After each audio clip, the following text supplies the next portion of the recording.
we're just so blessed that we are able to partner with a total of 11 organizations to really go live at one time. And I love seeing that. And oh, yeah, I see we're live.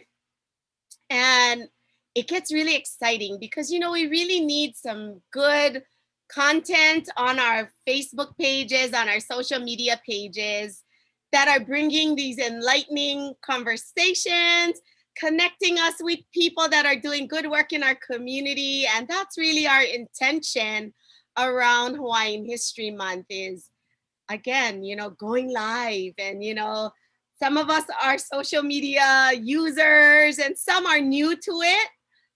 So, as I see, well, I already see a question in one of our feeds. It's like, will this be taped and reviewed later? Yes, it is. This is being recorded. It'll be on all of our social media pages. And then you can also go back to our HawaiianHistoryMonth.org website. And like, if you didn't get to tune in week 1, you can find all of the recordings there. So you'll see week 1 from the birthday celebration to the filming, the previewing of the film Onipa'a from 1993, and then a talk story session with filmmakers who were there live in 1993 and a part of that project. And then we also had a talk story session with Hawaii Nui Akea, the School of Hawaiian Knowledge, and they were sharing the role of Hawaii Nui Akea in Hawaiian history and how we share the mo'olelo of the past, how we are documenting the mo'olelo of today, and then, inspiring our future. And I think that was a really good lead into this, our week 2, where we've been talking about ha'i mo'olelo from page to stage and just weaving all kinds of different initiatives. On our first day on Wednesday of week 2, we had a great gathering of the actors and actresses from the Maipuina tours. So if you haven't gone to our website, you'll also be able to access the visitor guides. There's 3 different visitor guides, and there's some great information in there about our history. There's timelines, such great resources for teachers. I know we have a lot of teachers that usually join us. So please go and check out those resources. Feel free to download them and to share them with your ohana. Great, I'm seeing so many people join us here. Aloha kako, as well as on our Facebook pages. So again, I'm gonna make sure that I shared this and I'm inviting all of my friends. So I'm gonna invite my friend Sammy Choi, who has been working really hard for week 2, to introduce our moderator for today and to tell us maybe a little bit about our theme, or for today, Haku, Hana, Keaka, the creators of Hawaiian theater. Aloha Sammy. Aloha Malia, how are you? Great. Okay, so yeah, welcome to our 3rd event. And it's been such a pleasure to host this week for the Hawaiian History Month. Now today, as Malia said, our focus is on the creators of Hawaiian theater, Haku, Hana, Keaka. The notion, or even genre, of a theater created in Hawaii isn't new. The University of Hawaii has a history of local and Hawaiian students writing plays that goes back before World War II, with the first formal playwriting class taught there in 1936. If you go through early newspaper archives, you'll occasionally turn up a mention of a locally written play, though those are relatively rare. It's really only in the late 20th century that plays by Hawaiian and local playwrights were consistently produced. And this development paralleled the then emerging Hawaiian Renaissance, which saw the culture, language, music, politics, encouraged, revived, and practiced. Hawaiian theater is now a part of our cultural landscape. And today we will explore ha'i mo'olelo by talking to Kanaka Maoli playwrights, who are current practitioners and creators of Hana Keaka. For our moderator today, we have Dr. Pua Warren, a professor from the English department at the University of Hawaii at Manoa. She is ideally suited for this panel, given her interest and focus on Native Hawaiian and Pacific literature. Dr. Warren, all yours. Aloha. Aloha. Aloha. Mahalo, Sammy, for that warm introduction and welcome, and also for that great historical overview that situates not only the theater program at UH Manoa and also the broader theater community, right? And also I think is a great way to introduce our speakers. Okay, guys, I'm just gonna be honest with you. I'm so excited to ask them questions and to hear what they have to say. So I'm gonna just hop right into these introductions. But just to give you an idea of the overview, I will introduce them. We've got a couple questions that we're going to use to work through a conversation. But if you all have questions, please place them in the chat and we will do our best to get to them before our time ends. So Victoria Nalani Kneubuhl is a Hawaii playwright and author. She holds a master's degree in drama and theater from the University of Hawaii. Her many plays have been performed in Hawaii and the continental United States and have toured to Britain, Asia, and throughout the Pacific. An anthology of some of her work, Hawaiian Island Plays, is available from the UH Press. In addition, she has written numerous living history performance programs for historic sites and community organizations. The most notable being January 1893, performed over a 3-day period in 1993 at the ceremonies observing the 100th anniversary of the overthrow of the Hawaiian monarchy. Her mystery novels, Murder Casts a Shadow, Murder Leaves Its Mark, and Murder Frames the Scene, were also published by UH Press. She is the writer and co-producer for the television series Biography Hawaii. It has produced 6 documentaries that have aired on PBS Hawaii. The latest is Kahana Kapa, a documentary about Hawaiian kapa. In 1994, she was the recipient of the prestigious Hawaii Award for Literature, and in 2006, she received the Elliott Cades Award for Literature. When not writing, Victoria can be found training or playing with her dogs. Okay, and we're just gonna roll through all these introductions, so hold your virtual applause till the end, even if you're muted. Kaipulao Makani Olono hails from the Pali Ha'uli'uli o ke Ko'olau, the verdant Kahalu'u Oahu in the center of the Hawaii archipelago. He studies in the MFA for Hawaiian Theater program at UHM and currently engages practices of Indigenous futurity in reshaping and remembering traditional narratives. His research focuses on mo'olelo ka'au, traditional storytelling, song, and chant. Kaipu has appeared in the productions of Kamapua'a from 2004 through 2008, Laie Kawai, and as Maui in the Hawaiian language version of Disney's Moana in 2018. In 2019, he served as assistant director in the production of Mo'olelo o Kekoa and is currently workshopping his qualifier, He Leo Aloha. In addition to his work as a theater artist, Kaipu composes Hawaiian chant and poetry.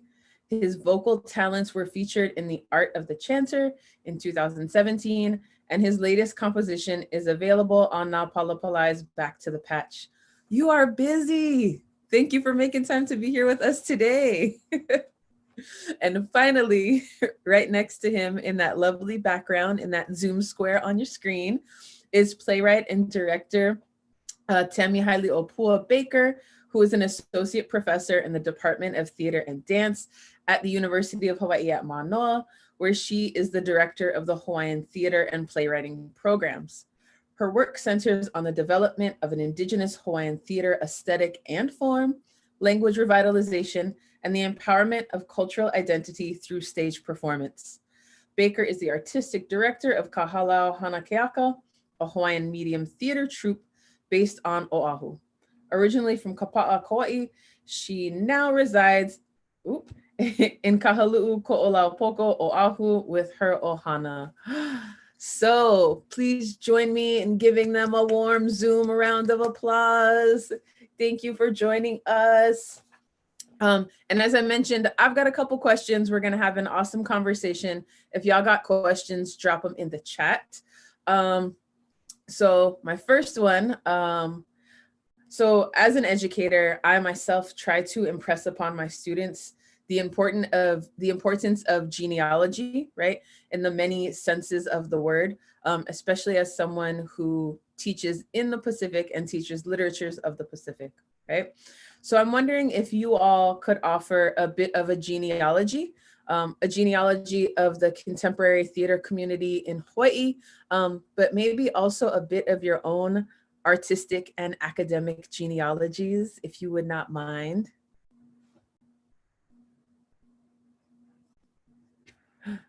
And I feel like we're going to be doing this like politeness standoff on Zoom. So whoever would like to hop in, please feel free. I just unmuted.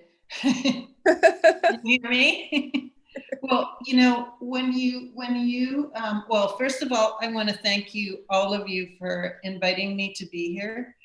And I especially want to thank the Hawaii Punalii Coalition for all the support they've given me and our performance programs over, I don't know, I think it's like, can't remember how many years it is. Is it 12, Sammy? I don't know. But, you know, I think that this idea of having and them getting the legislature to declare September Hawaiian History Month is just wonderful. So I really want to thank the Hawaii Punalii Coalition for all they do and everything that they've done. You know, I mentioned I was part of that play reading group in Hilo on Thursday nights, and we've just been reading some of the very first plays written here through that playwriting program at the university, and it's pretty amazing to see what people were writing about in the 30s and the 40s and the 50s, and to realize that people were engaged, young people were engaged in that process, you know, that long ago. So I just wanted to say that I don't, I'm not really a theater historian, so I can't, you know, speak to everything. I know there was an opera house in the kingdom because, you know, when I worked at Ali'iolani Hale, I had to do a lot of research about the downtown area, and I'm sorry I can't remember the things that were produced there, and they had plays there too. So I think, you know, the islands do have a long history of theater production. So my own introduction to theater came through the university, and so that's why I was extremely upset to hear that, you know, programs like the theater program at the university might be hacked away at.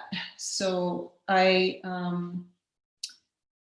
think the university has been like a really important part of the theater community in the islands for, you know, decades now, since the 30s and the 40s, and it, you know, there's a whole several generations of us who have gone through that program and who are living and working here, and, you know, wanting to serve the community.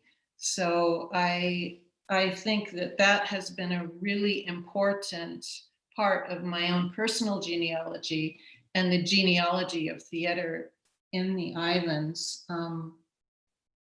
Personally, you know, I tell people this seriously. I don't think I would have become a writer if it weren't for my teacher, Dennis Carroll, at the university, who supported me and encouraged me to, you know, write for the theater. And, you know, before I knew, you know, he had confidence, a lot of confidence in me before I had any confidence in myself. And I can't tell you how important that was to my development as a writer.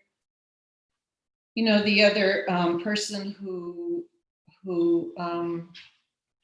was my uncle, John Kneubuhl, who although I had a lot of disagreements with about certain things, his theater values and his theater morals and his consistent support for not just me, but all people from the Pacific who wanted to write about themselves and the places that they came from. He had a group in the 40s, and his slogan was Pacific Plays by Pacific Playwrights. So, and he really encouraged a lot of people to write about who they were and where they came from. So I think, personally, those are the people who really influenced me. I have to say there's a few local writers, they weren't necessarily theater writers whose work I still go back and look at. And one of them is John Dominus Holt. He not only wrote for the theater, but he wrote and published these 2 books. One of them is called Princess of the Night Rides. And it's a strange title, but the stories in it are, when I read them, it was like I knew those people, from my past, and he also wrote another book called Waimea Summer that I think is really important. I want to talk about him because I think he gets forgotten a lot, but I think he's a really important person. So the other thing about my uncle that I want to say really inspired me and still does is that he pretended that he didn't want to have anything to do with the supernatural, but every time he wrote and things he wrote to me, he was really clear that our voices are connected to our ancestors. And he wrote that to me in a letter. If you look at his plays, that's pretty clear too. And I think that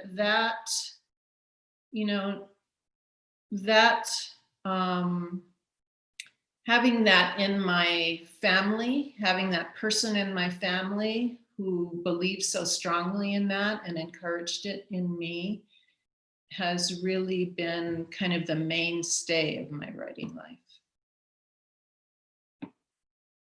Okay. Thank you for sharing that. And it's so funny. Sorry, guys, I'm really bad at not reacting on my face. But when you were saying that John Dominus Holt doesn't get enough credit, I'm like, no, I love him so much. I'm teaching Princess of the Night Rides like this week. Right. So I agree. I love that folks remember that legacy and want to pass it on. And I also love that you talked about having someone in your family to encourage and support you, right? And to help you along. And I feel like our next 2 set of panelists maybe might have something similar, right? And I wonder maybe if that has been part of you all's genealogy of your way of coming to theater, or if you guys wanted to share a little bit about your artistic genealogy or even the genealogy of the theater community. Mahalo for the question. I think this is a great place for us to start. And before I respond about my own personal journey and then going into our connection here, I do want to honor our other panelists, Victoria Nalani Kneubuhl, because she was truly my first mentor as a playwright, as a young, inexperienced, young and budding playwright. And with the first play that I wrote, and Malia was actually one of the primary characters in that particular Hana Keaka for Kalui Ko'olau, who is a remembered hero from the Aina that I come from, which is Kauai. I remember as I was getting ready to do the senior thesis, I didn't have a lot of background or training in what it would take to write a play. And my professor at that time, Dr. Julie Burke, who was a colleague and friend of Vicky, said, I want you to sit with one of my colleagues. And she arranged the meeting. And I remember the generosity and the kindness, and I just want to honor that right now. And thank you for the time and generosity and knowledge that you have bestowed upon me over the years. So mahalo nui for that. I think when I start to look at, okay, where does the university sit? The University of Hawaii at Manoa is really responsible for training all of our current day theater artists working in Hawaii, and even theater artists who have gone on to do other things. Maybe they're entrepreneurs, or maybe they're teachers in the classroom. All of that training comes from Manoa, and Manoa is very, very important to the development of current day theater practitioners. And it will continue to be a hub, I think, for us to empower expression in the form of theater and in various types of indigenous performance as well. So that platform is a huge part of my personal journey as well. I want to honor a mentor that Vicky and I share, and that is Dr. Dennis Carroll. For without him, I would not have the skills today to do the things that I do. He, again, was very encouraging and had confidence and gave us a charge, I think, to write and to tell our stories, and introduced us to, well, he was my introduction to Vicky's uncle, John Kneubuhl, and to understand the power of the theater and how important it was for us to tell our stories. I also want to mahalo him for creating Kumu Kahua Theater, which has been a platform, again, for Hawaii playwrights and Hawaii voices and stories to be shared with our community. As I reflect on this question and what my genealogy, if you will, would be in performing arts, I would have to mention my first kumu, and that was Auntie Lovey Apana. And hula for me was that first introduction into performance. So with Hula Halau Olena Ala, that was my first time as a young girl getting on stage. And I think that adrenaline and that excitement of being on stage is what pulled me into theater. From there, I went on to train with Kauai Performing Arts Center with director Arnold Meister. And for the first 4 years of the program, that was kind of my first years of formal theater training. I was also fortunate enough to participate in SPEB, or the summer program for the enhancement of basic education, that Dr. Carroll ran alongside with the DOE. It was a DOE program for summer training in the theater. And that was the first time I stepped into Kennedy Theater and onto the UH Manoa campus as an incoming junior in high school. From there, for the most part, UH Manoa took over the next couple decades of my life, where I did my undergraduate and my graduate degree as an MFA in directing.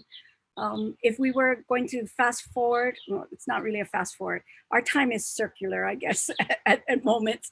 I did recently go back to school and did a doctoral degree at the University of Hawaii.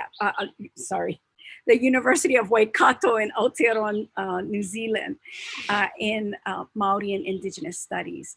So that would be my genealogy, my journey, my story.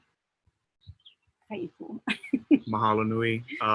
And aloha nui ia oko pakahia pau e kalehulehu e nana mai nei. Aloha nui ia oi e Auntie Vicky Nalani. No kau hana nui.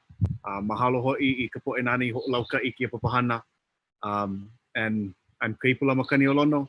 And I think when we think about our genealogy, well, first and foremost, my genealogy stands beside me.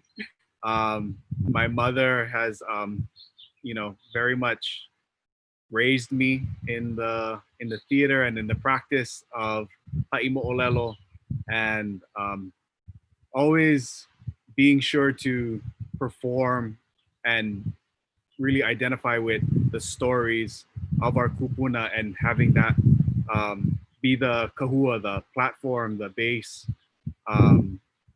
of who we are as a kanaka. And so mahalo nui a oi, no kena.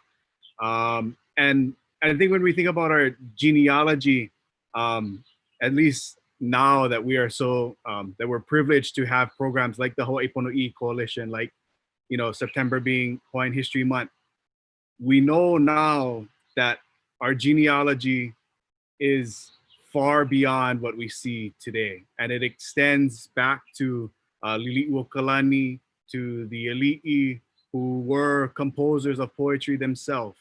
And I like to think of our work here as theater practitioners as continuing, perpetuating that legacy of composing poetry, making poetry with bodies, with real people conveying our stories, much as the Pa'amo'olelo, the orators of Keawi Hala. And I think a lot of my training in a lot of my a strong kahua for me in theater training, and kind of what I like to bring to the stage, which gets into kind of the other questions that we had, but is a lot of my training as a mo'olono on Kaho'olawe.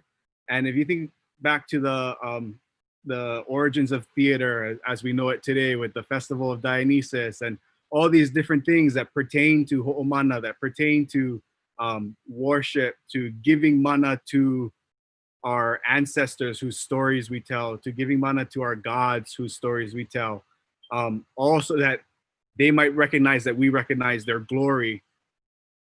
And our job on the stage, I see it as telling that mo'olelo, as letting the audience know that we come from this long ku'auhau of people with great mana.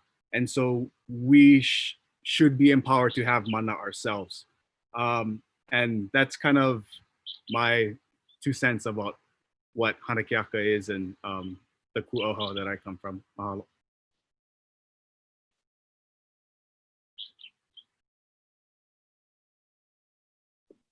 I just wanted to, can you hear me? Yes. I just wanted to also mention that Kumu Kahua has been a huge part of my theater genealogy, and that, that relationship I have with that theater, having my first work going into production, and being able to see your script produced. That relationship of writing and production was a super good teacher for me, and that our community is so much richer for having that theater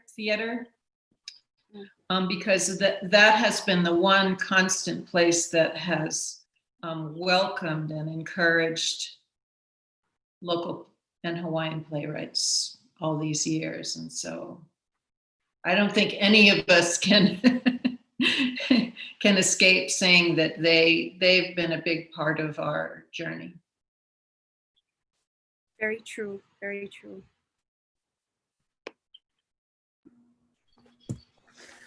Mahalo to you all for giving us maybe a more useful framework for how we understand theater in Hawaii, but also the ties that bind all of us, right? And the different ways that we've come to this. And so I think all of you, and particularly Kaipu, were sort of gesturing towards my next question. My gosh, guys, it's almost like we kind of talked about this. But so one question that I had for you, one thing that I appreciate about everyone's work is the ways that you bring Kanaka Maoli culture and perspectives into your work. And I know sometimes that can seem like the most natural and easiest thing to do. And other times there can perhaps be like lots of deep thought that goes into, how do I share this?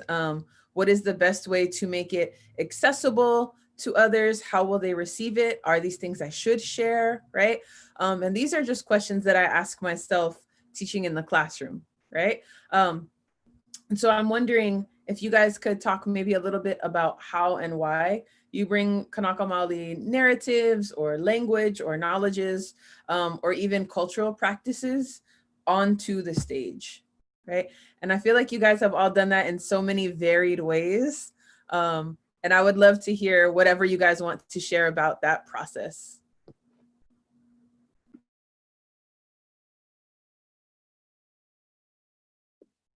Do you want me to go first?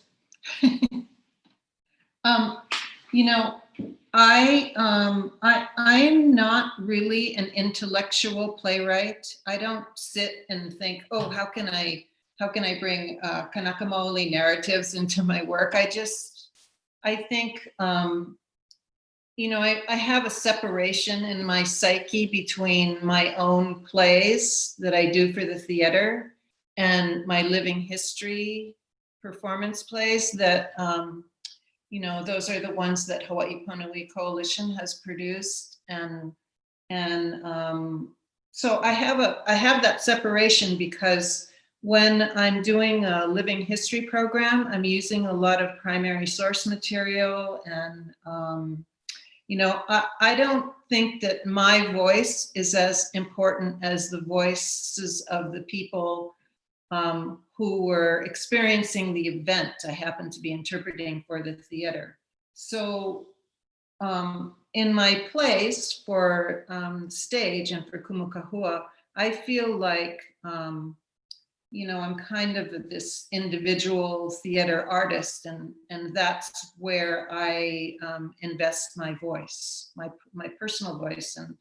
And so I sort of think of my living history programs as me being the servant and, you know, to the best of my ability, using the voices of the past to explain to the people in the present what they were thinking and feeling, not what I'm thinking and feeling. But in my plays, you know, my creative process in my plays is still like a huge mystery to me, and I'm not exactly sure how it works, because every single time with every play, it works in a different way. And so I just know that I started out wanting to write about who I was and where I came from. And, you know, where I came from is much easier than who I am, because we're changing all the time, right? And the things that, you know, we're thinking about and that concern us change all the time. And as we grow older, everything's different. So that's a process, I think, that writers continually work through. I think a lot of what I write about is just organic to my psyche. It's like it's just what I happen to be thinking about and what concerns me and what fascinates me and what is important to me. With my living history programs, almost every single one of them has been requested of me by some organization. You know, with the Onipa'a Centennial in 1993, it was through this organization called Hui Na'auau, and they had come together. They were like the Hawaii Punui Coalition. They were a group that was composed of many different groups in the Hawaiian community, and so that's how that program came about. I think people have kind of forgotten about Hui Na'auau because they, as far as I know, they've been dissolved. But anyway, I think, you know, being asked to do those things has been just as important to me as doing them. So anyway, I'll let Haili opua talk now. Mahalo. It's possible to answer this as nuts and bolts. I do this, this, and this, and this, and that's the process, even though the process is changing. But what I'd like to do is kind of share where I feel my sense for writing comes from.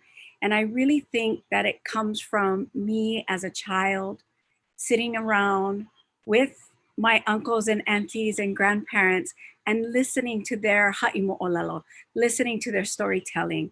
And through those storytelling, we have this saying in Hawaiian that when a story is told, at the end, we always hear this pipi holo ka'au, and that's to, to carry the story on. One more time, tell it again. We salt the story. There's a couple of different ways to interpret that, but we take the story and we now become a vessel for the story. And we go to the next circle of ohana or circle of friends, or even perhaps the next hanauna, the next generation, and you become that keeper of the story and you become the vessel. So I really believe that my senses for writing comes from that, comes from, being a vessel for the stories. And if I was to share, there's different kinds of playwriting that happens, because if we're looking at telling a story that is something in relatively recent history, and we want to do a lot of research on that, right? If we're looking at telling a story that is created and made up, that's a different kind of play, a different kind of genre. And that kind of work is a little bit more freeing because you can actually make things up.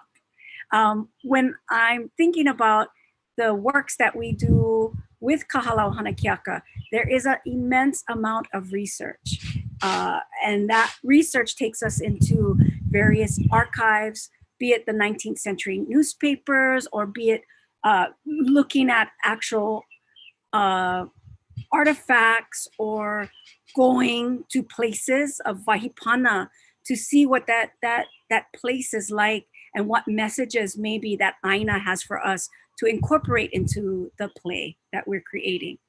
So aside from that, there's many hours sitting with kupuna, sitting with kumuhula, sitting with individuals in our community, or sitting with ohana that are connected to the people that we're creating these stories for, or the voices that we're trying to portray. So those are probably the two kind of major factors in a process of creating Hana Keaka. And I take those things really seriously, because for so many years, we have been misrepresented as Kanaka Maoli. And so if we're going to tell our stories, then we want to be very authentic in the manner that we do so.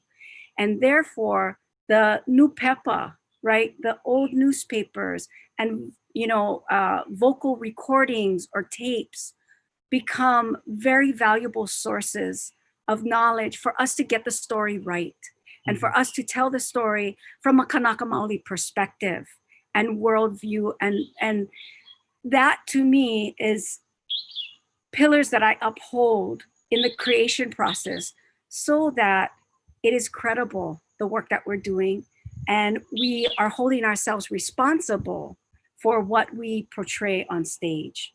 So that, for me, that's the process for creating Hana Keaka.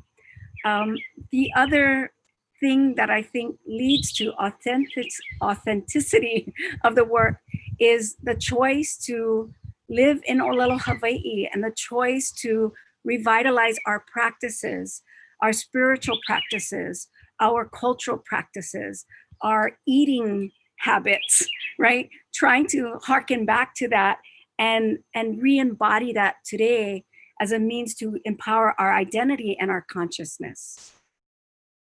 Yeah, mahalo. Yeah, mahalo nui for the question. And I think the why part of the question is really simple. It's to show our lahui who we are, where we come from, where we can go, and why our ancestors did things the way they did, and why doing it that way led to such a prolific and sustainable society. And I think when you produce stuff and you're making a creative story for today, I think part of the how is you want to seek out the people with the knowledge. So if you're having a bunch of mele in your plays, you want to consult the kumuhula or the haku mele or the people who have experience working with the material. And especially if that particular mele, if that particular practice comes from a certain genealogy, like say we're dealing with a kamapua kind of thing, and we know that kamapua comes from a paliku genealogy. So what does haumea have to do with this, and what does all these different kupuna that we know practice this type of thing?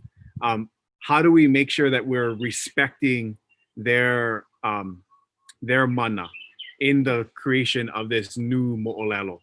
And especially, when working with traditional mo'olelo, we wanna respect the various mana, the different iterations of the mo'olelo, but at the same time, we don't wanna Disney Moana it by saying all of these are correct, so I'm gonna pull whatever I want to make the story that I feel like is the most authentic, the most true, the one single story. Because there's the danger in that single story of erasing other parts and other various aspects and different approaches to that particular mo'olelo. So I think we need to recognize that when we are telling our story, we are telling it from one halau, and we're just saying that this is a way that we can do it. And you're welcome to follow along. You're welcome to find your own halau. And with all Kanaka and all citizens of Hawaii moving towards that Kanaka Maoli kind of epistemologies and ideology, we create a more sustainable, a more Hawaii oriented kind of mindset that we can build off of for generations to come. And I think stories really shape the way we see the world. And so when we tell our story from our halau, we encourage other people to tell their story from their halau. And we may clash, we may have differences, but at least we know that where we're coming from has roots and is tied in to the intellectual and to the real genealogies that we do have. And yeah, mahalo.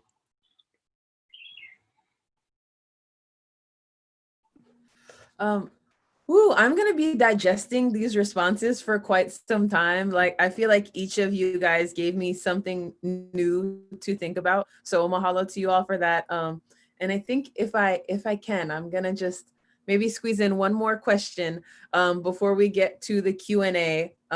So again, this is that reminder, right? Drop them in the chat, wherever the chat is on your screen, down there to the side, wherever it's at. Get those questions in there, guys. So from a lot of the responses to the last question, the attention that you guys gave to the archives, right? To Wahipana, to even the idea that there's like no single story of who we are or where we came from.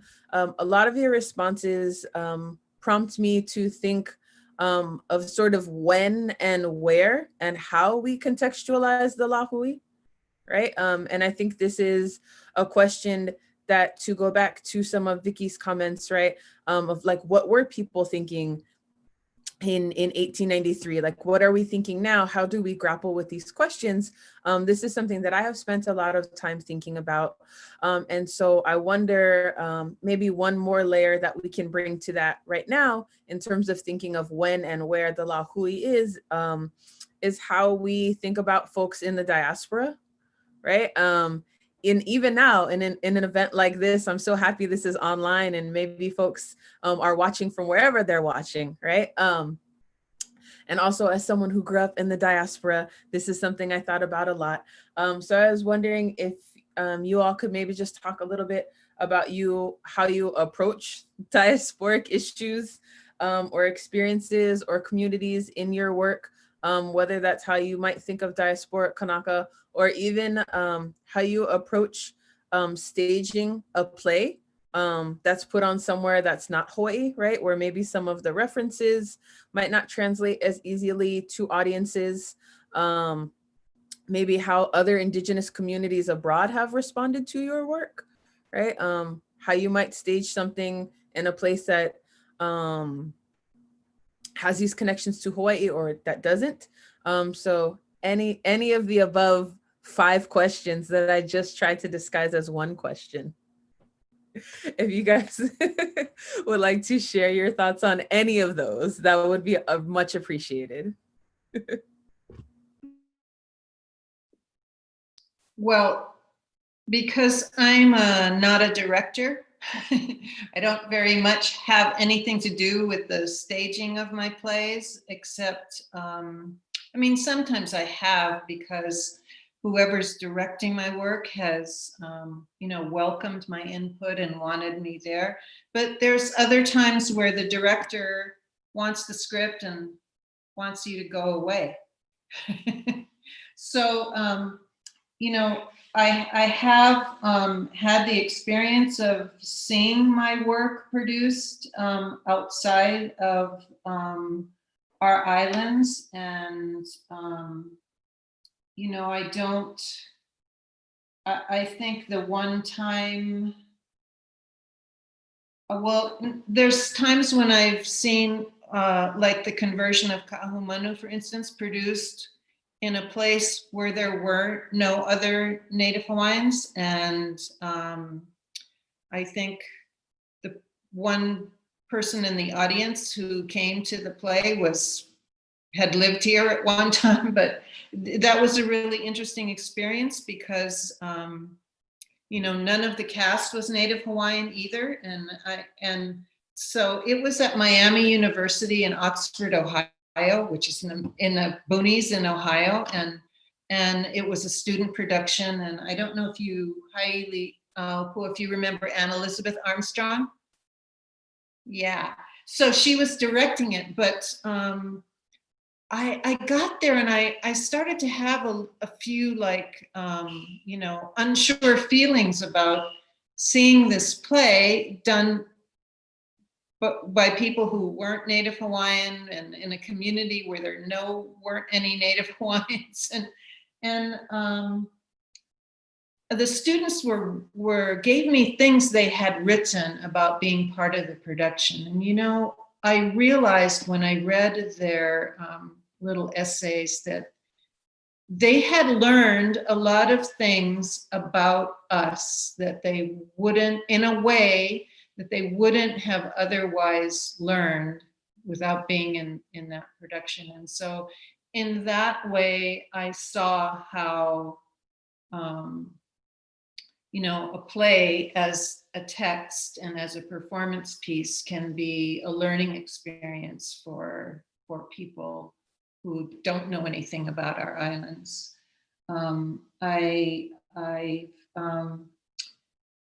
Like I said, because I'm not a director, there's lots of times my plays have been produced in other places, and I don't know anything about how it went, who was there, and in that way, I think for me, it's really important to say everything I want to say in the clearest way possible in the script, and I always have a clause in my contracts with people who are producing my plays that they can't change any words in the text without my permission.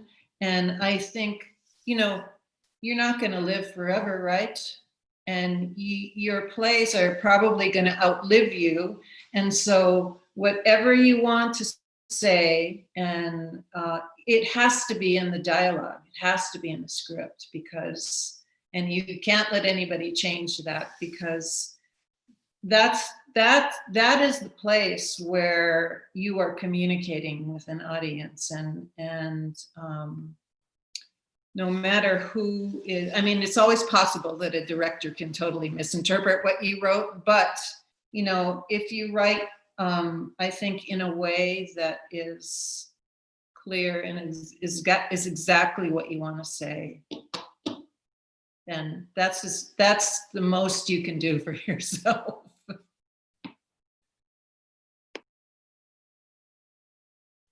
That is very true, because today a playwright is not treated as the sacrosanct as it was at one time, right? Sometimes people treat plays more like a screenplay, and the director just cuts what they want. So that's really important, I think, for the playwright to have in writing that this is the text that you're going to produce, and in the event you want to change something, it has to be negotiated with me. So that's really true for empowering playwrights. I wanted to just kind of echo Anne Elizabeth Armstrong. I remember her. I remember when she was doing her MFA and then PhD, and she was the one that introduced me to the Native American Women's Playwrights Association, and that, I think, opened a window to say, look, there's so many more other women of color who are writing, and indigenous women writing. So mahalo to her for that. The kind of question behind diasporic issues, I think, well, I know that it has not been at the center of our work per se, because most of the material that we produced in the first maybe 15 years or so of Kahalau Hana Keaka was really primarily in Olelo, Hawaii, and therefore the audience was here at home. Having said that, our most recent production, Ia Holding On, did feature one of the primary or principal characters as a diaspora Kanaka. And so that was a part of his journey. And so all of the issues of identity and one's place and being connected or not connected to your piko, all of those issues were featured in that play for Ola's journey, and that was a part of his journey. So in more recent years, we've started to address those things. As far as staging, I think we've had a very fortunate journey as Kanaka Maoli theater makers, having taken our productions into the Pacific, and more recently to New York City.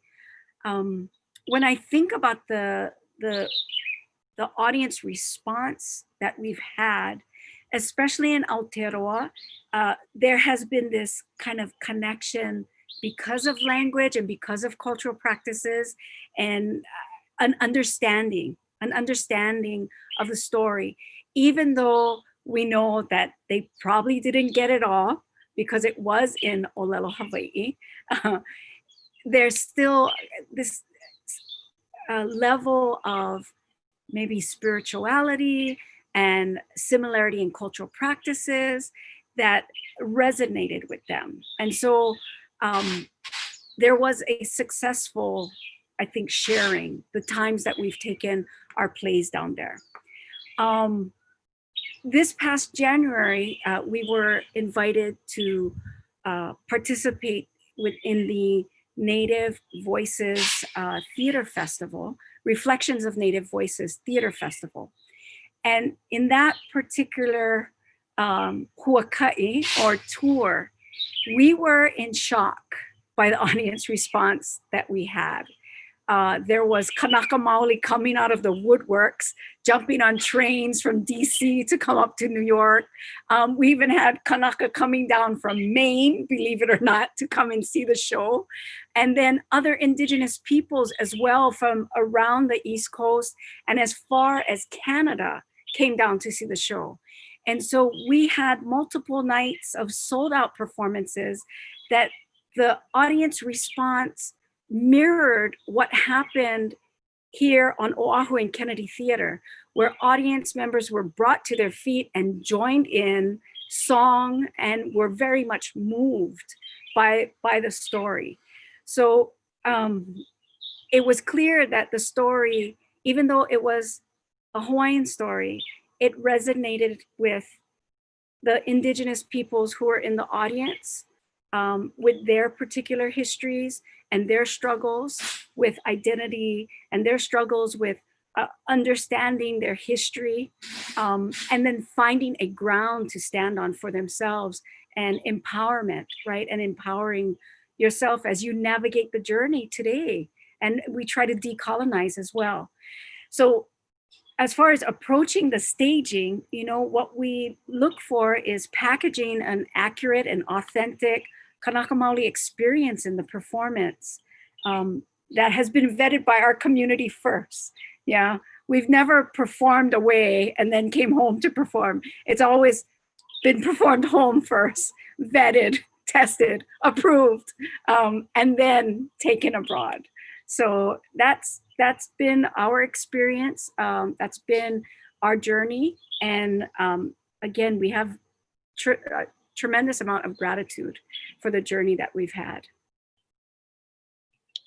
Yeah, mahalo for this question as well. And, you know, addressing the issue of Kanaka in diaspora and producing Hana Keaka and how to approach that particular circumstance, I think we can learn a lot from the recent issues and the Kia'i movement on Mauna Kea, where, you know, it wasn't catered to any particular Kanaka. It was just a presentation of our values. And it was, this is what we're going to do. We are going to stand for our Mauna. And if you're in this fight with us, if you are also, you have a longing to connect with this Aina, to stand for this Aina, to learn about this Aina, to return, to be a part of Hawaii, then you are welcome. I think translating this into the theater, you know, we present our mo'olelo, we present our stories, our narratives, and that presentation also serves as an invitation. I think all who attend are welcome to enjoy the mo'olelo, to learn from the mo'olelo, to critique the mo'olelo, and let's have a conversation about it. Let's learn about it. Let's talk about it. How can we improve? And I think when you talk about, you know, making our future with the stories that we tell, part of that is engaging all different types of audiences by telling your true mo'olelo, authentic, and as my mom mentioned, vetted by our communities, approved by the various kumu and mentors in our own intellectual and regular genealogy. And as long as we can stand at that door, we can kui kana ipuka and see the world through the lens of that particular halau, and communicate that effectively, I think we can open a conversation and open an experience, a learning experience for all different types of people. Whether you're a Kaiapuni kid, a charter school kid, a kupuna coming back to school, or a Kanaka that is coming to UH Manoa from, you know, the East Coast or California or wherever you're from, to kind of kindle that genealogy, that fire that burns, that maoli within us.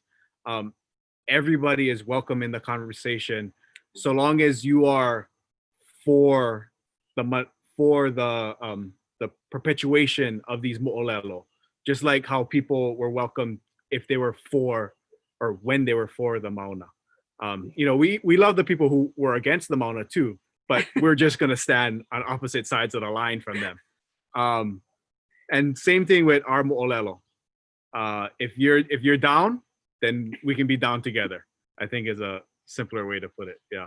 And in terms of staging abroad, I think a big thing to recognize is that's not your land. And so you cannot, or you should not impose yourself and your mana'o on that stage. You need to feel free to present your story as you will, but remember that you have no mana over the people who are actually from there. And to be humble enough in your kulana, your position as a malihini, and respect the people who are Aboriginal, indigenous to that aina. But most of the times, I think it turns out all right, so long as you're speaking from where you are, not trying to speak to or speak directly or kind of impose your mana'o on other people. Yeah, that's my 2 cents. Mahalo. I just would like to add a little story to that. When we took Ka'iulani and the conversion of Ka'ahumanu to the Edinburgh Fringe Festival, you know, we had to be at every performance. Some of us, we took turns, and I was at one performance, I think it was the conversion, and after the show, the box office, whoever did the box office said, oh, Vicky, you know, you have to come out. There's this man, you know, he's from the Daily Scotsman. That was like their big newspaper. And, you know, he wants to talk to you. And I'm like, oh, shoot, you know. So I go outside the theater to talk to this man. And he's like full on in his kilt. He's got this long hair that's like this color, but it's like big, and you know, I mean, and he was this big guy, this big Scotsman, and he was so kind. And what he wanted to tell me was that a lot of the issues that he saw in the play, especially about disease, alcoholism, you know, all of these things that foreigners brought to our islands that had extremely harmful effects on us. He said that the Scots experienced a lot of those same things, and he totally identified with, you know, those parts of the play. I'm telling you, it was so touching. You know, you don't think of Caucasian people as being indigenous people, but you know, to meet someone like that who obviously from his dress was really invested in his own culture, and to have, you know, and subsequently I learned that, you know, the English really did oppress the Scots a lot, but it was just so wonderful to be able to make that connection with that person.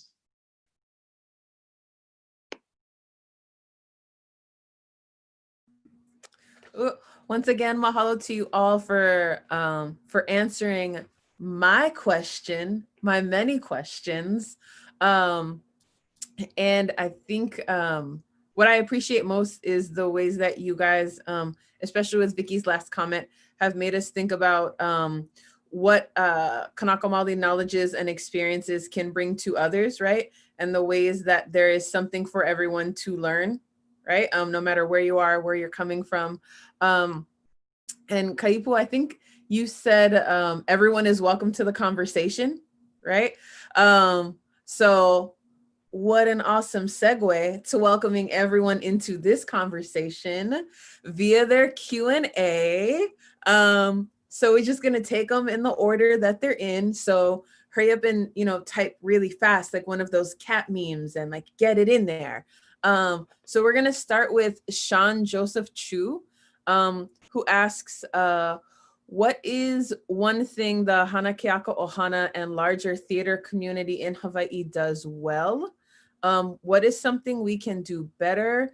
And what are some steps to get started walking on that path? Ooh, I know that's a big question. I'm gonna let it marinate. But don't feel like you all have to answer each part of that. Maybe if the beginning of that is speaking to you, what are some things that the community does well? What are some ways that you might like to see it grow? And what are some things that folks can do to get moving on that path? So any of those, ooh, Sean Joseph, you're a person after my own heart. disguising like 3 questions as one. Can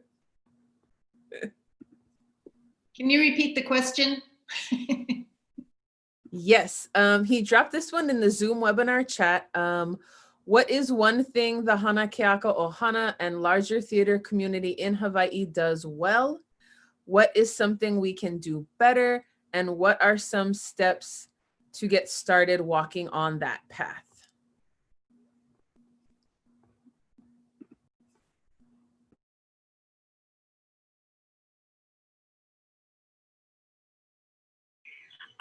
I'll jump in. I'll jump in if nobody's going to jump in. I think what we do well is the fact that is who we are. Yeah, we tend to be very grounded. We tend to have an understanding of mo'olelo. And for those who need more further understanding, I think Kanaka are very willing to do that extra work to figure out, okay, what is it that I need, or what are the tools I need, or who do I need to talk to move this story forward. And that's one thing that it's hard to teach. It's hard to teach humility. It's hard to teach, a kind of a grounded and cultural understanding that I don't get to get up and just do it because I want to do it, right? I don't get to just do this story because this story is connected to someone and I need to seek permission, even if it's, getting permission from our akua. And you go about that however you go about that. But whether it's ho'ailona or whatever, practices you have. But I think we as a people tend to be humble enough to understand that we need to follow particular protocols or processes to be prepared to do certain kinds of work. And this can be illustrated in something as simple as entering a halau. We know, or entering a sacred space. We know that we don't get to just roll up and walk in. Yeah, we ask for permission to enter. So I liken that to approaching a story to be told. So those senses, those sensibilities, I think is something that is definitely a success for us. That is something that serves us well. What I would like to see is industry. I'd love to see us to, grow professional theater, to have an industry here that is a Kanaka Maoli driven performing arts industry. And I know people are going to think, oh no, capitalism. Why don't we look at what we can do for one another, right? And creating opportunities for students or actors who are training for them to have a job when they're done that training, right? So playwrights coming through a program, getting an MFA, they have something to step into as an internship. They can make a living, as an artist. That is something that is long overdue, I think, for us here in Hawaii. And it's something that we should be talking about. Talking about how do we position ourselves to create something sustainable for us, to create a cohesive artist initiative for us that we can grow for the future. And I think many of us fall back on other, I'll call it a gig.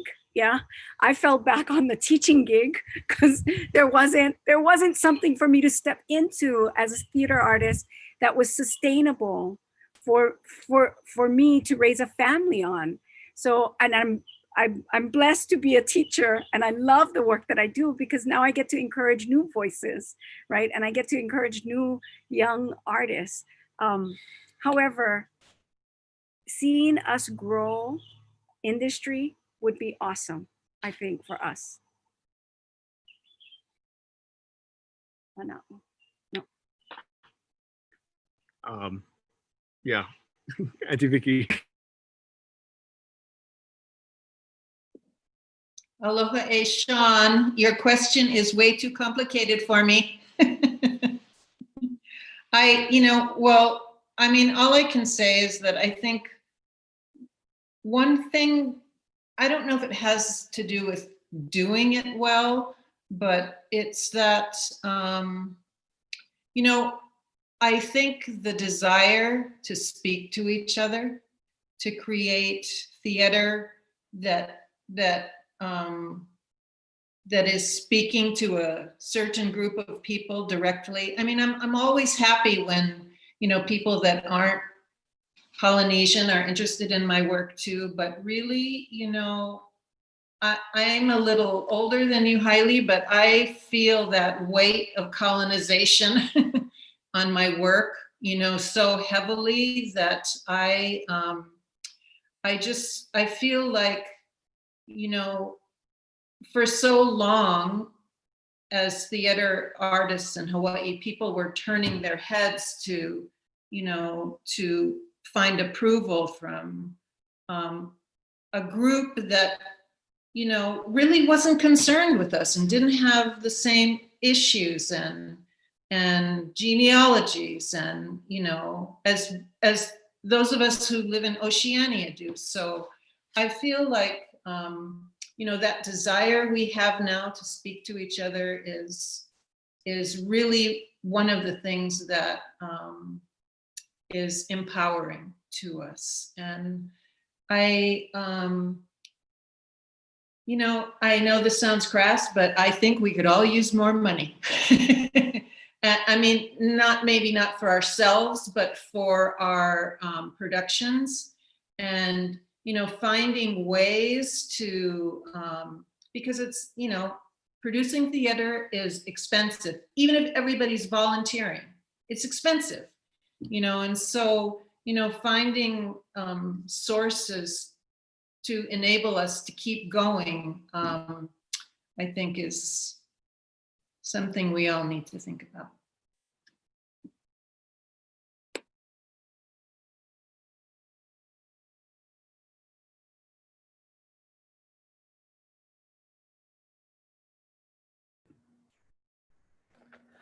Okay, alrighty, then I think we will move on. Okay, lots of questions. I think I'm going to maybe try to combine a couple here. So we have one from Jacqueline Pualani Johnson in the Zoom webinar chat. If you guys want to, oh, Pualani, what a lovely name. Aloha Kauai, Haili. Was your most recent work unusual in the sense that it focused on modern issues, Ola as the Diaspora Kanaka? Many of your other works deal with Mo'olelo o Kawakahiko. Does this herald a change in your work? And so, of course, I would love to hear you answer that question. But I also thought I would open that up and sort of to everyone on our panel and tie together a couple other questions. So I'll repeat that. Does this herald a change in your work? So I'd love to hear you answer that. And also if Kaipo and Vicky also might like to chime in on any sort of changes they've seen in their own work, or maybe the ways the topics that they focus on or even their own perspective has evolved across the trajectory of their careers. Aloha nui kaua e Pualani, mahalo anui kauninau anamai. So wonderful, dear friend, dear Pualani. Mahalo for the work that you do and the pillar that you have become in Hilo, and the amazing haumana that you have trained, and the life that you've brought to Hana Keaka and Hawaiian conscious theater over there in Hilo. So mahalo to you. I think this last production was definitely a change in the medium of Hawaiian language theater. However, there's been other works that I've done produced at Kumukahua or at Leeward Community College that dealt with modern day issues, but those were either in English or in Pidgin. So at this point in time, I think it's probably a kind of the next chapter, if you will, and seeing the ability and seeing the growth of our Hawaiian language speakers, and seeing the access that we have and the ability that we have today to address modern contemporary issues in our language, and people are going to understand it, right? So part of it, I think this was the time for me and for us to take that leap, right? Take that leap and finally have something in Olelo, Hawaii that was set in 2019. And it was authentic because we have enough speakers, right? It does represent a true life experience for many youth today who are entering the university, who are going on journeys, and they are taking those journeys as first language speakers of Olelo, Hawaii. And we have speakers at various levels. So when we look at the 4 principal characters, yeah, it was an authentic representation, I think, of students who come to college and decide, oh, I want to learn my language and my culture. That was definitely one of them. And then we have students who, grow up speaking the language, spiritually grounded, culturally grounded, and they are engaging in the archive as well. And then other students who come to the language via hula. And that was one of the other characters in that quad of principal characters in the play. So yeah, it's a new time, it's a new chapter, and I look forward to doing much more. Yeah, I haven't had a play produced yet. I'm primarily a performer, but now that I'm in the Hawaiian theater program, I've been kind of pivoting towards developing my own work. So I cannot really speak to a new leaf or whatever, because this is the first bud. But I think what was really exciting about Auaia is now we can, because of the foundation that was laid out by playwrights like Auntie Nalani and, Kamau, and plays by John Kneubuhl, of course, and the development of Kumukahua as a whole, and developing a kind of local and Hawaiian theater audience, as well as the massive strides we've made as a lahui within really just the past 5 years, and especially since the 70s and 84 and whatnot with Kaiapuni, is now we're in a space where we can very aggressively interrogate and present our history and our take on who we are as Kanaka Maoli today. And that's really exciting for me, to really be able to have that really kind of critical lens when we're looking at the drama of our Bo'olelo as Kanaka Maoli, and then also open it up to lighter topics that address social issues, like in Hele Aloha, I try to really play in what I'm looking to do for my qualifier. I really want to try and explore how we can play with our language and how we can speak through mele, and emphasis on the leo, and how we can use our language to have fun, to deal with issues, to deal with our friends, but also to empower one another to speak our mind and to speak, to use our leo. So that's kind of, I can only approach this from a little bit of a theoretical standpoint at the moment, as I haven't had anything produced, but I think that's something really exciting about right now. And I would totally bow out to Auntie Nalani.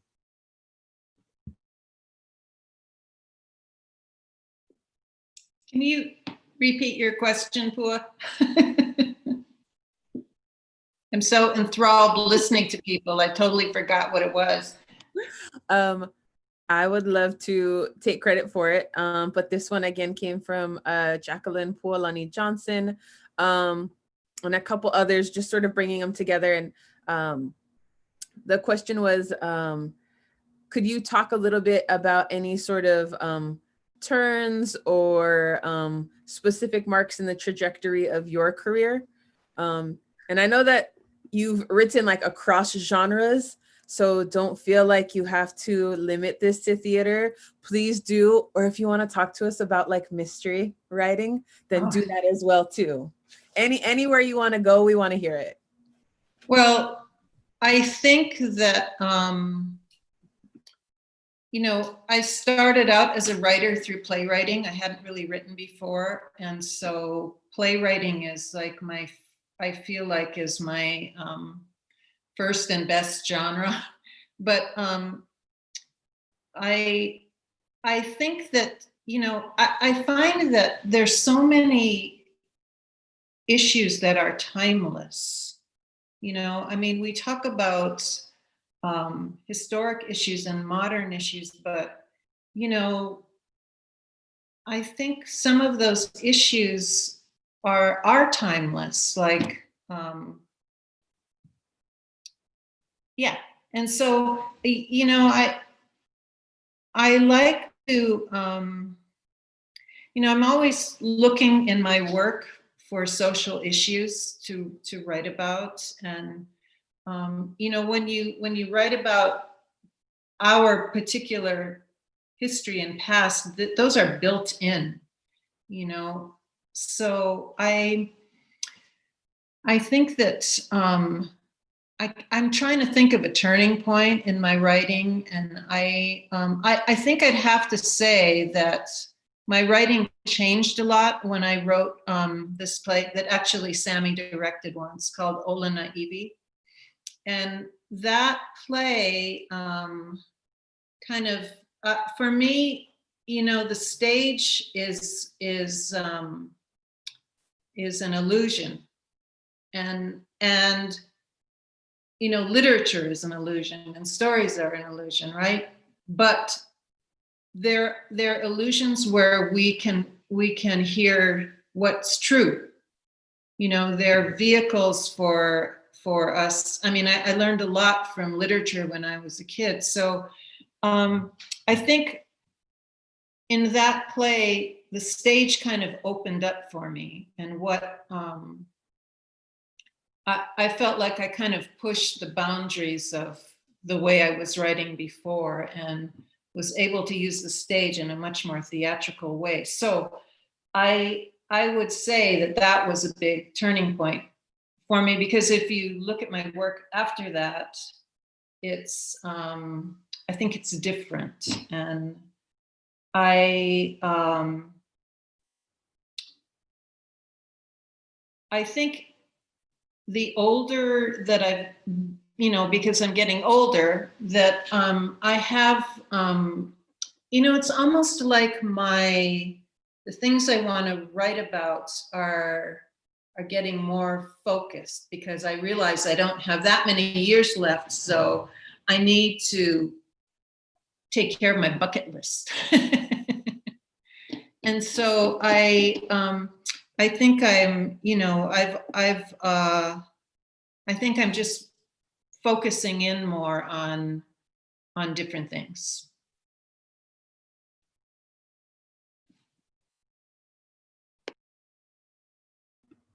Ooh, forgot to unmute myself for a second there. Well, I would love to read and watch and consume in any fashion all of the things that you're thinking about and narrowing down. And speaking of narrowing down, and maybe sort of winding down, I'm really excited that I've got to listen to you all, and we've had this amazing conversation.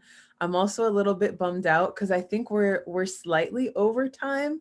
Although I'm going to speak for the rest of the audience and say I don't mind, because I had a great time and it seemed like it flew by. Thinking maybe if we could just begin to wrap up a little bit, but also I'm going to put you guys on the spot here. So one thing that you all seemed to mention early on when we were talking about our genealogies and the genealogies of the larger theater community in Hawaii, each of you mentioned in your own way how important it was to have someone support you, to have someone see potential in you when maybe you couldn't even recognize it in yourself and didn't see it there. So I'm wondering if maybe briefly you all could be that person for whoever is out there watching this, who has maybe been working tirelessly on a draft of something, or who maybe has like a great idea but is a little nervous to put it out there and get going. Could you maybe share some great advice you got when you were starting out, or consequently, maybe something that you wish you knew when you had started out? Is there anything somebody that you wish someone had told you, or anything that you maybe would like to pass on to others? It doesn't have to be like great long advice, but just something short that folks can take away with them.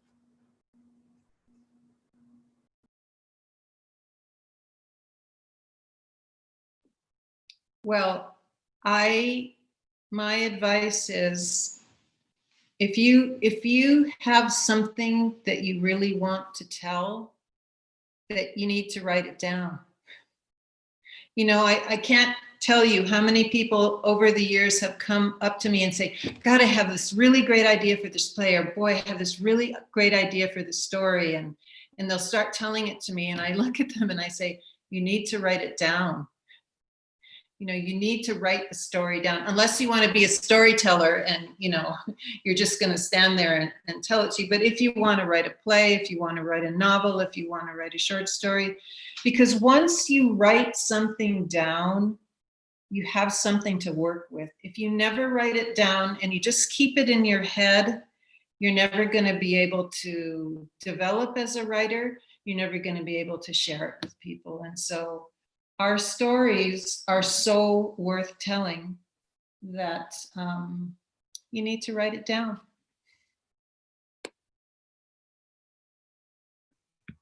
I echo that. From the rubble will come gems.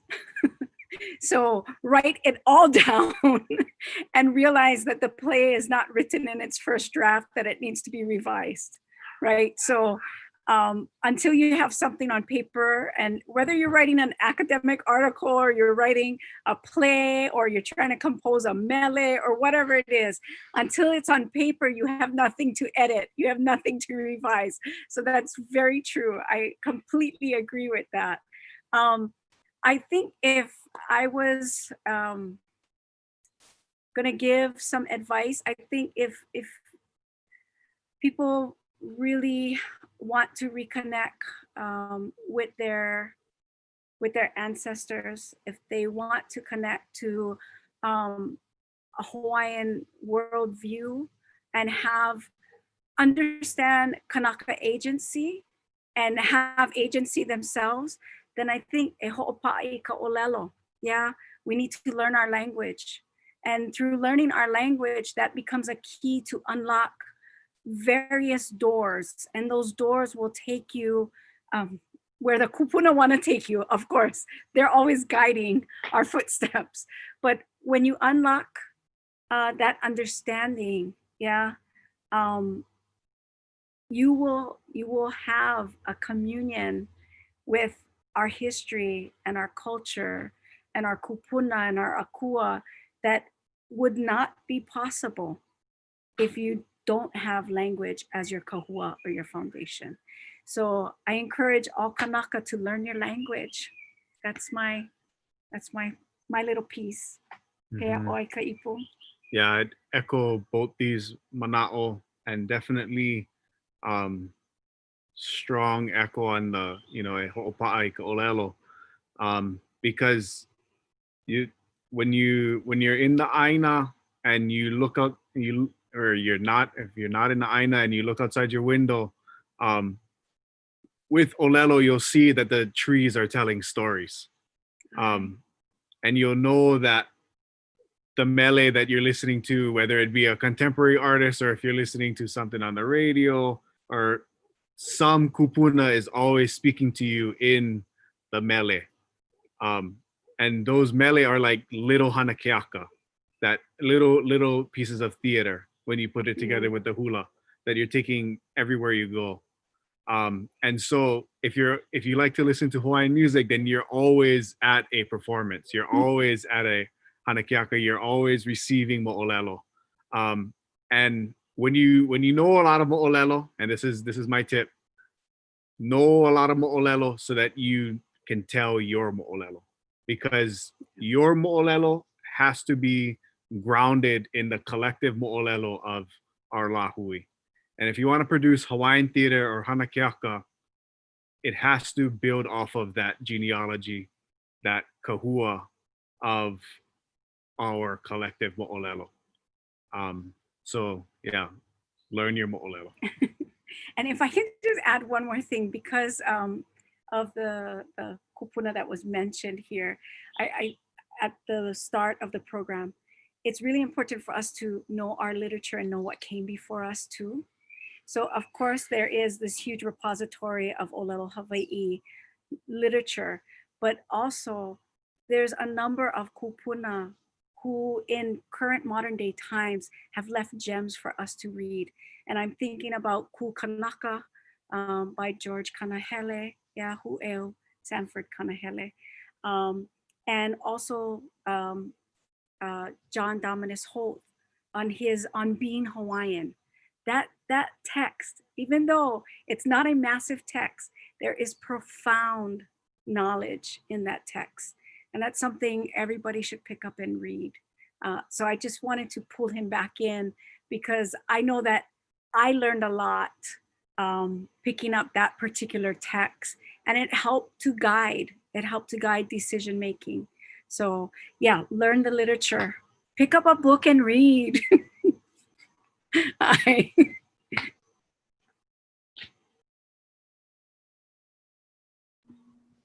Oh, well, I'm going to speak on behalf of everyone that's watching you across this virtual VA and say, thank you so much. We appreciate all of these gems that you have given us. And, you know, the professor and me really agrees. All the first draft has to do is exist. So write it, get it out there, tell your stories, right? And so mahalo nui loa. And actually, I'm gonna give the last thank you to Daniel in the chat. He says, mahalo nui loa, such great yet humble souls, and that you are all inspirational.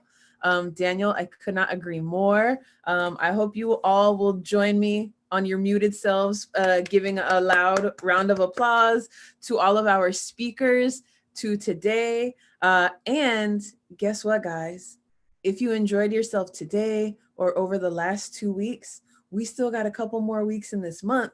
And right now, don't go anywhere. Malia is going to tell you about some events we've got coming up and where you can find more programming.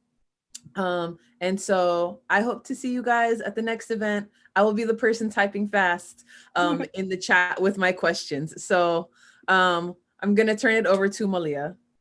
Awesome. Mahalo, everybody, for such great mo'olelo that you shared today, you know, and I love the advice that you all gave. And yes, Haili, so many great memories from Kalui Ko'olau. I did share a little bit about that the last 2 days that we had talked about Hana Keaka, and I said, yeah, I quickly retired after that, and I just kako'o as need. I said, when you really need somebody, then you call. But, you know, I also, I like that mana'o about go read a book. And, you know, we shared as a part of our celebration of Queen Liliuokalani, this new publication by Hui Hanai, the Diaries of Queen Liliuokalani. And this has been really eye-opening for me too, as I get more exposed to the mo'olelo and really hearing it from the Queen's perspective. So I encourage all of you to go and check out this as well. And thank you again to everyone. I'll bring up a few closing slides. Like Pua was sharing, you know, next week we'll be launching of week 3 of Hawaiian History Month. And our theme for the week 3 is Ho'ola. So really talking about our health and well-being. And we're really excited to be working with our content managers or program managers that are coming from Papa'ola Lokahi, as well as the University of Hawaii at Manoa, JABSOM, Department of Native Hawaiian Health. And of course, I have to say thank you for Sammy Choi for doing such a great week of events that really brought mo'olelo to our Hawaiian History Month. Mahalo nui e Sammy. Every week, Wednesdays, we are live at 9 a.m., Fridays at 6 p.m., and Saturdays like today at 4 p.m. So please join us. All of that updated information is on our website, hawaiianhistorymonth.org. And I also wanted to let you guys know about a way that we are wanting, Hawaii Pono'i Coalition is wanting to give back to Iolani Palace. And so we're calling this campaign Empower the Palace.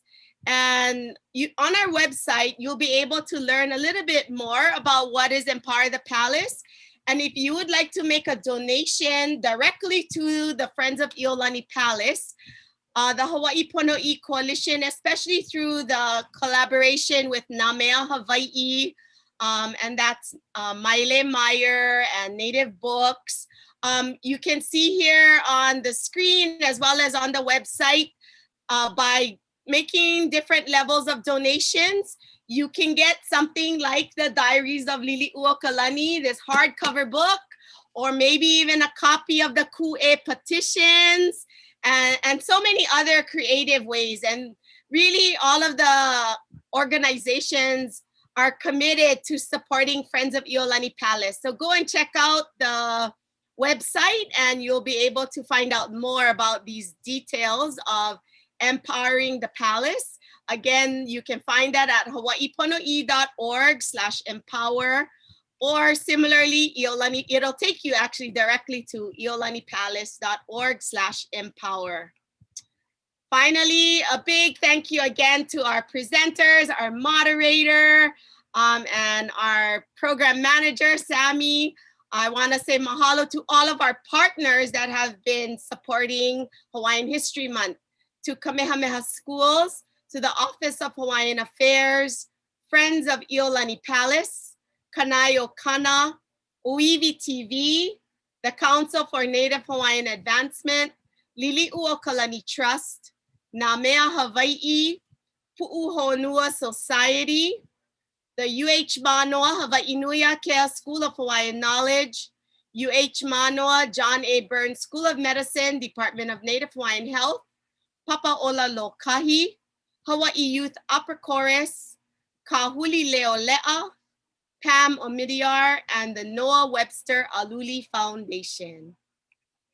Again, a big mahalo to all of you for joining us on our platform here. You may be watching the live as we come to an end here, or you may be watching a recording. A big mahalo. Stay safe, everyone, and share your mo'olelo. Like our friend said, write it down and share it on these different platforms. Check us out on hawaiianhistorymonth.org.